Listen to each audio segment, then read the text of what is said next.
On jase de sport en compagnie de Luc Boudreau. Salut Luc, comment ça va aujourd'hui? Ça va très bien, François, merci. Écoute, on a des beaux retours à faire, mais d'abord, on va parler d'Olympique. Et là, j'ai ça nommer la ville. Vas-y. Pyongyang. Hey, t'es bon? Oui, ben oui, hein? Donc, ça s'en vient?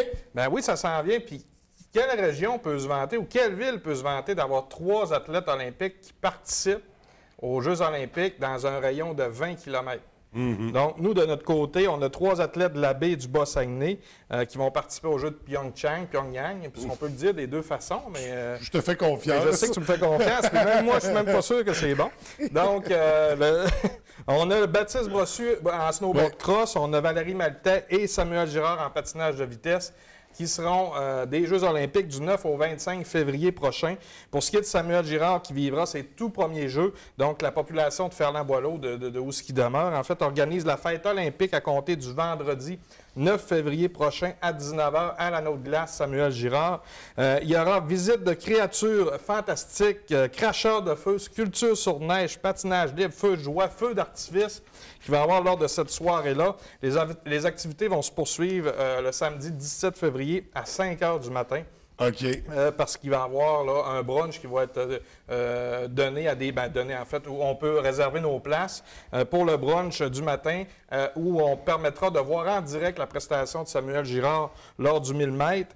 Et également, le coût du brunch est de 15 $ par adulte, 7 $ pour les enfants de 6 à 11 ans et 5 ans et moins gratuit. Pour information, pour les gens de Ferland-Boileau et j'imagine de la baie qui voudraient y participer, 418-676-2349 ou 418-676-2282. Donc, on est très bien représentés aux prochains Jeux olympiques d'hiver. Pour nos nouveaux athlètes olympiques, donc Samuel Girard, Baptiste Brochu, qu'on va pouvoir voir pour une première fois dans les deux cas. On va parler des Saguenayens qui ont connu un week-end assez serré. Oui, c'est ça. On a eu 2 matchs de 500. En fait, 2 matchs. On a joué 2 matchs et on a eu à peu près 500 de moyenne en 2 matchs.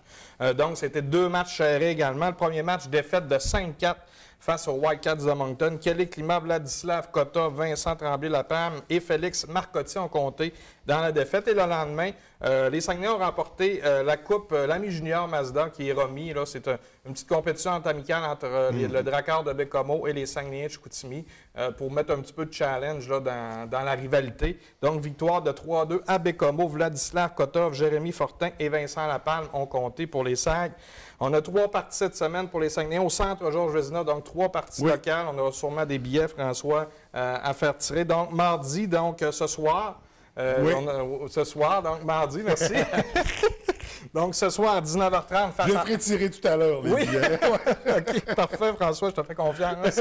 Donc, 19h30, face à l'Armada de Blainville-Boisbriand. Vendredi soir, également à 19h30, le 2 février, face à l'Océanique de Rimouski. Et samedi, c'est le 3 février à 16h, encore une fois, face au Drakkar de Bécomo. Mais il y a un tailgate à partir de 14h au centre Vézina. Donc, dégustation de produits régionaux, jeux extérieurs, maquillage, chansonnier, feu de camp, boissons chaudes et chapiteaux chauffés. Donc, à partir de 14h au centre Vézina, vous pourrez aller là avant le match des Sags. Donc, on va poursuivre, nous, avec les Marquis qui ont connu une performance en dents de scie, comme dit l'expression. Bien, depuis plusieurs semaines, les Marquis en gagnent une, en perdent une, en gagnent une, en perdent une. C'est ce qui s'est produit ce week-end. Donc, vendredi soir, victoire facile de 8-3 contre le Cool FM de Saint-Georges-de-Beauce. Mathieu Boudreau, 3 buts. Alex Bourret, 2 buts. Alex Kennel, 2 buts, 3 passes. Yannick Riendo a complété le pointage. Et mention spéciale à Hugo Carpentier avec 5 passes lors de ce match. Et samedi soir, au Colisée Cardin à Sorel contre l'équipe où ils se bataillent au premier rang du classement, perdu 2-0 face aux Éperviers. Les Marquis sont maintenant 2e au classement général avec 1 point de retard face à ces mêmes Éperviers de Sorel-Tracy. Donc, aucun match pour les Marquis ce week-end. Donc, une pause qui va peut-être faire du bien. Oui. On va parler un peu des élites qui ont du mal à reprendre du poil de la bête. Là. Oui, bien, on a perdu, on en parle à depuis qu'on est revenu, que les élites ont perdu des joueurs aux juniors majeurs. Donc, c'était plus difficile encore une fois en fin de semaine. Vendredi soir, défaite de 5-0 au foyer des loisirs face aux Chevaliers de Lévis. Et dimanche après-midi, défaite serrée, par contre, de 2-1 face aux Estacades de Trois-Rivières. Seul Mathias Leduc a compté pour les élites. Les élites, il reste 6 matchs sur la route et on revient pour les séries là, qui va débuter, je crois, milieu ou fin février. Donc, samedi et dimanche, on joue contre les Lions du Lac-Saint-Louis et les Riverains du Collège Charlemagne. Et on a eu des matchs aussi le week-end dernier dans la Ligue senior du Lac-aux-Fleuves. Oui, exactement. Samedi soir, donc, Dolbeau-Mistassini a battu la Haute-Côte-Nord 8-5 et Charlevoix a vaincu Jonquière 6-3. Ce week-end, on a quelques matchs. On a 3 matchs, en fait. Vendredi soir, Charlevoix visite la Haute-Côte-Nord. Samedi, le 3 février, Jonquière reçoit Dolbeau-Mistassini et Charlevoix, la Haute-Côte-Nord. Il ne faut pas oublier, on en parle parce qu'on a des joueurs bérivrains qui sont dans ces clubs-là. Donc, je pense que c'est important de le mentionner. Pour ce qui est du classement général, pour l'instant, présentement, c'est Dolbeau-Mistassini qui mène le bal avec 21 points, Charlevoix avec 16, Haute-Côte-Nord avec 8 et Jonquière termine le classement avec 5 points. Donc, pour la Ligue senior, on va parler du hockey mineur. On parle de hockeyeurs bérivrains. Comment ça s'est déroulé pour nos équipes locales en fin de semaine? On va débuter avec le National Bantam. Ça fait 2 semaines de suite qu'on parle positivement d'eux. En fin de semaine, on a remporté le tournoi Ferro de Sept-Îles. On parle du double-let du 2B? Oui, National Bantam 2B qui ont remporté là, le tournoi Ferro de Sept-Îles en finale. Ils ont battu les Basques de l'équipe locale 8-1.